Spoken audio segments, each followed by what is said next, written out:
Fala, meus alunos, professor Rigueto na área novamente para darmos continuidade à nossa temática dentro do direito penal parte geral. Lembrando aí, né, que hoje, 24 de março, nós faremos aí a nossa live aí pelo Instagram, né, e também pelo sistema Blackboard da Univale, para a gente tirar dúvidas sobre a temática que está vindo desde a parte dos princípios, parte do artigo 1º, artigo 2º e agora a continuidade que nós vamos dar aqui com vocês, tá? O pessoal, na verdade, que está acessando, eu peço aí que me sigam, obviamente, no YouTube, né? Luiz Eduardo Cleto Rigueto, né? Que curtam os vídeos aí, porque isso é importante, esse feedback para mim, né? E quem tiver, obviamente, possibilidade, me siga lá no Instagram, no @LuizEduardoRigueto, para a gente poder estar sempre, né, compartilhando conhecimento com vocês, tá?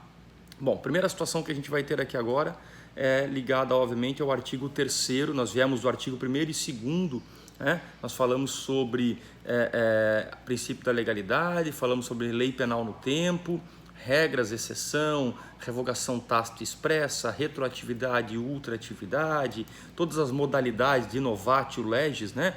In melius, impégios, incriminadora, falamos das leis intermediárias e agora nós chegamos no artigo 3º, que trata da lei excepcional ou temporária, né? E que, se nós formos parar para pensar, cai com uma luva essa temática com aquilo que nós estamos vivenciando nos dias de hoje. O Covid-19 criou uma série de decretos do governo do estado, do governo federal, relacionados, obviamente, a determinadas modalidades. Eu acho que o exemplo mais prático que nós vamos ter é esse daqui. Artigo 3º, vou fazer a leitura e depois eu faço a análise com vocês pontual de cada um desses tópicos, tá? Primeira situação nós temos ali, então, diz o seguinte: a lei excepcional ou temporária, embora decorrido o período de sua duração ou cessadas as circunstâncias que a determinaram, aplica-se ao fato praticado durante a sua vigência. Bom, primeiro lei excepcional, depois lei temporária, para a gente poder entender, e depois a gente explica o restante do artigo para ficar fácil de compreender.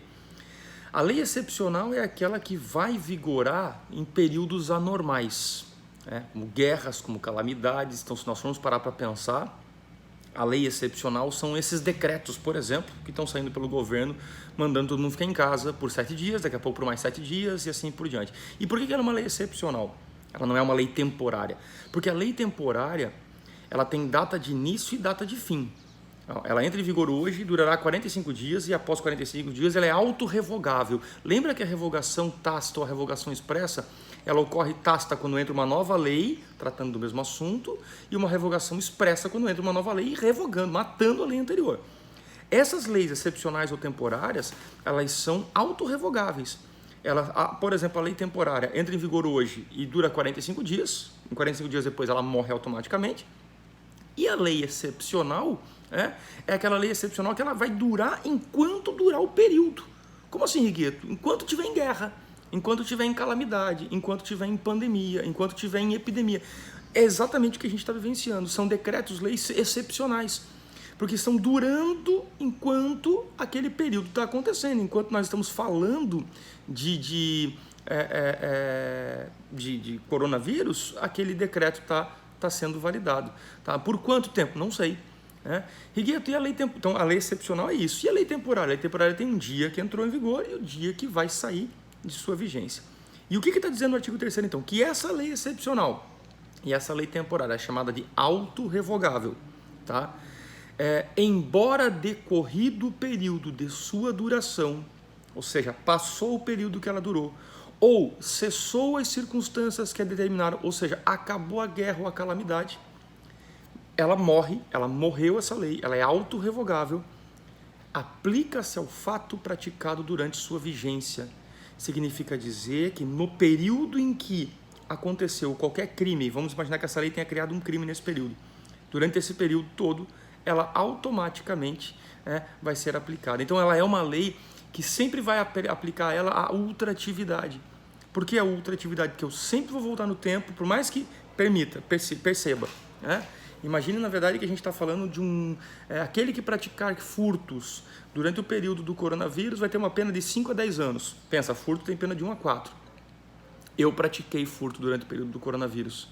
por óbvio, está tudo fechado, fórum fechado, ninguém vai ser processado nesse período. Eu vou ser processado num período posterior. Mesmo que eu vá ser processado num período posterior e a lei já tenha sido revogada, automaticamente eu vou me utilizar dessa lei, porque embora ela seja autorrevogável, eu vou ressurgir essa lei para aplicar na hora que a calamidade passar, na hora que a guerra passar, na hora que o período previamente determinado pelo legislador passar. Então não é difícil de entender, é só você entender que a lei excepcional e a lei temporária é excepcional por causa da época, da calamidade, temporária tem dia e momento de nascimento, de morte da lei, mesmo que ela já tenha morrido, que já tenha passado a calamidade, ela vai ser utilizada posteriormente, aplicando-se aos fatos ocorridos durante a sua vigência. Perfeito? Então, essa é a primeira situação que a gente tem relacionada aqui ao artigo 3º. E aí, então, pessoal, a gente vai fazer uma análise diferenciada agora, na sequência. Porque nós vamos ter que olhar o artigo 4º e o artigo 6º.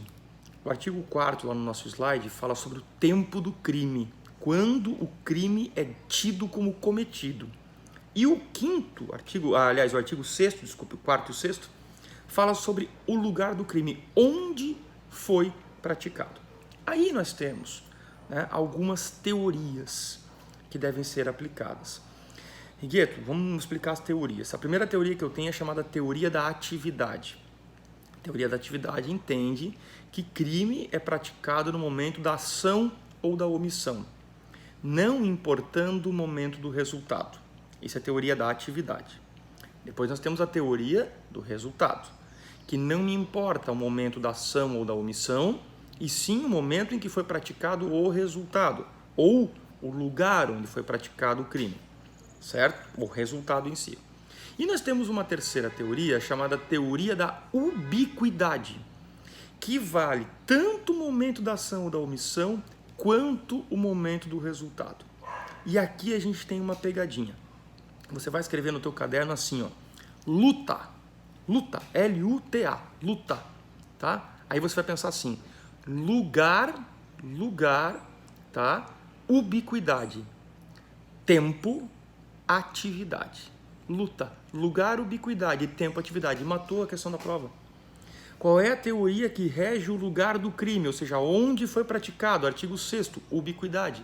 Vale tanto o momento da ação ou da omissão, quanto o lugar onde foi praticado o resultado. Rigueto, onde é que aplica-se, qual é a teoria que se aplica ao tempo do crime, quando ele foi praticado? No momento da ação ou da omissão, é a teoria da atividade, ou seja, luta, lugar, ubiquidade, tempo, atividade. Perfeito? Vamos fazer uma análise do artigo 4º e provavelmente no próximo vídeo a gente faz a análise do artigo 6º e depois vocês vão entender o porquê do artigo 5º ter ficado para depois. Tá? Primeira situação, então, artigo 4º. Considera-se praticado o crime no momento da ação ou da omissão, ainda que outro seja o momento do resultado. Aonde eu pratiquei a ação, o fazer, ou a omissão, o não fazer. Aonde eu pratiquei, na verdade, a conduta comissiva ou a conduta omissiva, ação ou omissão. Quando eu pratico um crime, no momento da ação ou da omissão, não me interessa o momento do resultado. Rigueto, mas para que a gente tem que saber quando foi praticado um crime? Você do primeiro período, lembra que eu já perguntei em sala de aula? Levanta a mão aqui que tem menos de 18 anos, uma galera levantou a mão. Se você praticar o crime enquanto tem 17 anos, você pratica ato infracional, você vai ser regido pelo ECA. Tá vendo? Quando você praticou o crime? No momento da ação ou da omissão. Se no momento da ação ou da omissão você tinha 17 anos, você não praticou crime, você praticou ato infracional. Se no momento da ação ou da omissão você tinha 18 anos, porque você virou à meia-noite e completou 18 anos, você na verdade é adulto, cometeu crime. Tá entendendo a lógica? Então assim, é sempre no momento da ação ou da omissão, ainda que o outro seja o momento do resultado. E por óbvio, aí a gente tem 3 pontos que são importantes observar no artigo 4º para a gente fechar esse primeiro vídeo aqui. Tá? Primeira, vigência da lei. Tá? Geralmente a lei indica quando ela entrará em vigor. Se isso não acontecer, ela vai entrar em vigor em 45 dias. Artigo 1º da Lei de Introdução ao Código Civil. E, repito, que esse período é chamado de vacatio legis. Vacation, vacaciones, período de férias da lei. Lembra que o direito penal é assim. Ninguém pode alegar desconhecimento. Então eu preciso automaticamente dar um prazo para as pessoas conhecerem a lei. E agora o segundo ponto, que daí é o mais importante. Existem crimes chamados de crimes permanentes e crimes continuados. Crime continuado é aquele que eu vou fazendo uma ação, um resultado, uma ação, um resultado, uma ação, um resultado, uma ação, um resultado. É crime continuado. Eu vou furtando hidrômetros, relógio de água. Eu tive um cliente, por exemplo, que furtou 14 hidrômetros numa rua. Isso é um crime continuado. Tum, tum, tum, tum, tum. Ele vai praticando uma sequência de crimes. Perfeito? Como é que a doutrina interpreta isso? Que o crime continuado e o crime permanente é aquele que eu começo e ele vai se prolongando no tempo. Como assim, Rigueto? Vou dar um exemplo prático. É sequestro. Sequestrei você está no meu cativeiro. Tá vendo? Você está no cativeiro, está sendo sequestrado.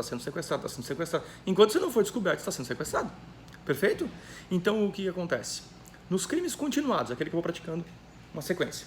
E no crime permanente, aquele que eu pratico e ele vai se prolongando no tempo, a doutrina entende que considera-se consumado esse delito, considera-se a sua ação ou omissão quando eu pratico esse crime, quando as pessoas me descobrem.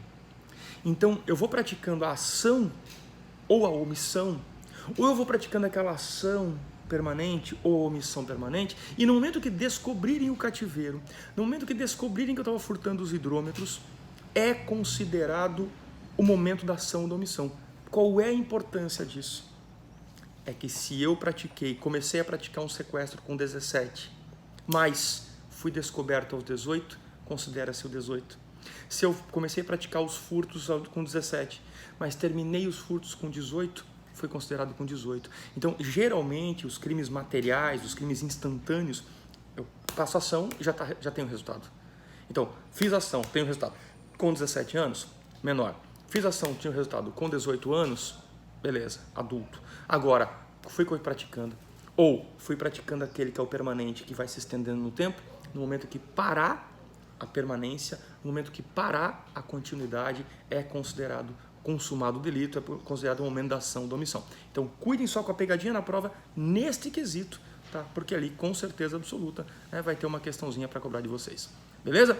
Fechamos o artigo 3º e o 4º nesse vídeo, e aí na sequência a gente volta com o 6º para compreender o tempo do crime. Só não esquece, luta, lugar, ubiquidade, tempo, atividade. Valeu, pessoal!